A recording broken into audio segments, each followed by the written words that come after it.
Finland turns 100th this year as an independent country, and this is a great honor and a delight for us that the president of the most important country in the world decides to come to Finland. So it's very significant, and it sends a very clear message. And I think the message is that small countries do matter in China's worldview, and we especially like the fact that the president is coming to Finland before he goes to the United States. Shows that he has his priorities straight.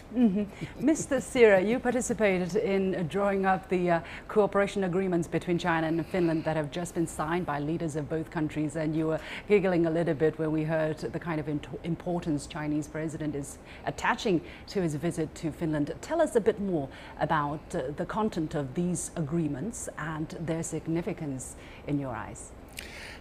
Finland has held a long relationship with China, especially when it comes to the climate change and clean tech issues.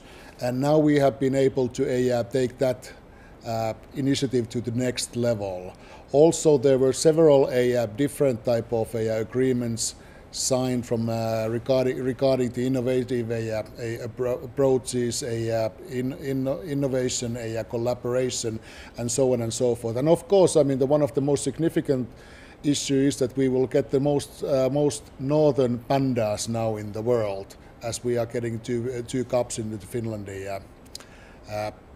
later on this year. So I understand there are about 20 agreements that have been signed between China and Finland. Why so many? What is the drivers behind all of this? I think this just shows that they, like Dr. Penttila said, the small countries also matter, and Finland has been putting a lot of effort into a long-term relationship on this since basically 1953, and therefore I believe that China is also recognizing the effort. I mean, if we look at for example, there were several invest agreements worth more than 2 billion on a biotech sector. We also signed a collaboration agreement on the winter sports and the upcoming Olympics, and then even the one significant thing is that there will be a China-Finland winter sport year in 2019. But also then on environmental issues like and clean tech, renewable energy efficiency, all these kind of technologies where Finland is one of the world's leading countries, and China is recognizing that, and both countries are doing collaboration on it. Dr. Penttila, when Finnish President Sauli Niinisto visited China in 2013, he and President Xi reached consensus on building a new type of future-oriented cooperation partnership. This time around, this relationship is strengthened or is confirmed by the signing of a series of agreements. Now, China-Finnish relationship is hailed as a model of state-to-state relations.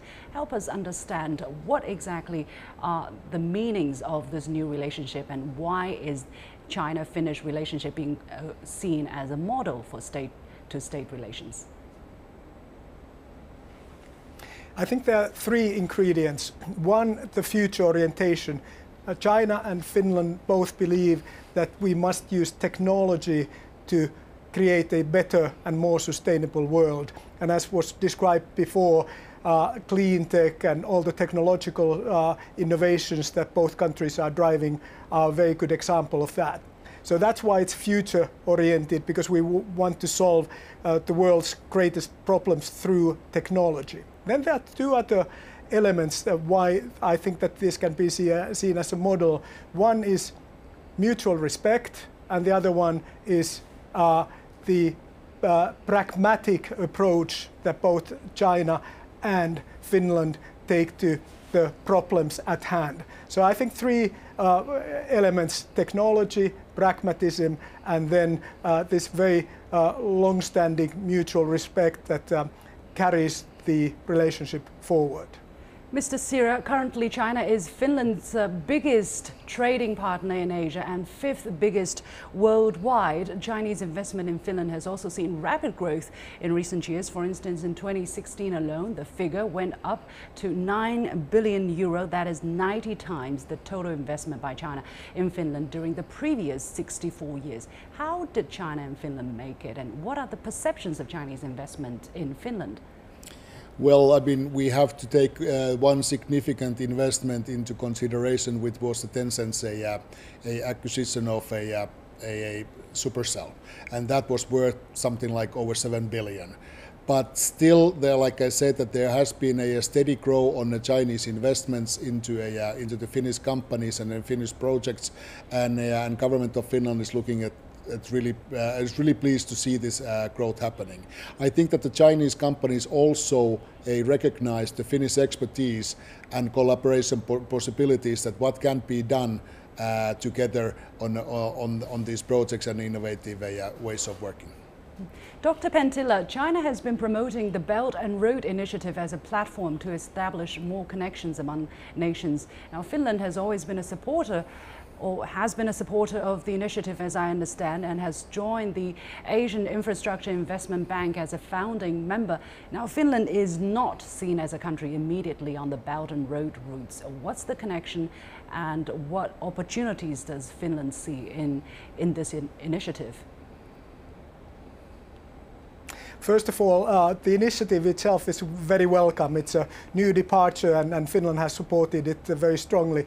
But the fit really between the new bank and Finland has to do with infrastructure. When you look at what Finland is good at, it's mainly infrastructure projects, whether it's building mobile networks, or whether it has to do with engineering, or whether it has to do with clean air and water. Engineering is something that Finland does very well. So that's why we can make a contribution. And of course, the other part of the coin, other side of the coin, is that Finland has for a long time seen China and Asia as a huge potential for Finland's growth. And we think that this can help Finnish companies grow and build a stronger relationship from China to Finland as well. So as a new financial institution, it is an important step, and we support it for that reason. But there are also very pragmatic, business-oriented reasons that have to do with engineering expertise that you can find in Finland. I think those are the main reasons. Mm-hmm. I have just been told that we will have some live footage coming out of Helsinki, where Chinese President Xi Jinping is meeting with the Prime Minister of Finland, Juha Sipilä. But Mr. Siira, before we cut to the live signal, let me ask you this. What do you think is the opportunity Finland is seeing in China's One Belt, One Road initiative, also known as OBER? Well, if we look at it on a practical level, I think that the first issue that comes to mind is the Northeast Passage and the possible data cable from China and Japan into the Finland and Europe. And that is probably one of the most concrete possibility. There's another railroad, a track project that it's looking to significantly reduce European export times into China. So there are these opportunities and concrete level that already has been discussed. But Dr. Penttila, I was just going to ask you about Arctic cooperation between China and Finland, as Finland is the rotating presidency of the Arctic Council in May this year, and this is an organization proposed by Finland that groups 8 countries bordering the Arctic Circle.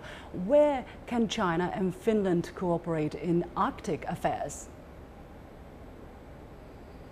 Well, I would highlight the sister organization, which is called the Arctic Economic Council. And that is a new initiative as well, and it is trying to promote business and economic links between countries. So I think that this new dimension of the Arctic cooperation that Finland is very much trying to push forward, and I think that has to do with mutual interest regarding transportation through the new routes up in the north that are opening up through the climate change. It has to do with the resources that can be found in the Arctic. The Arctic is a huge opportunity for both China, Finland and the world, but it is also a very delicate area where we need to go very carefully. So that's why cooperation between Europe, the United States, China, Russia is very important, and this is the direction that Finland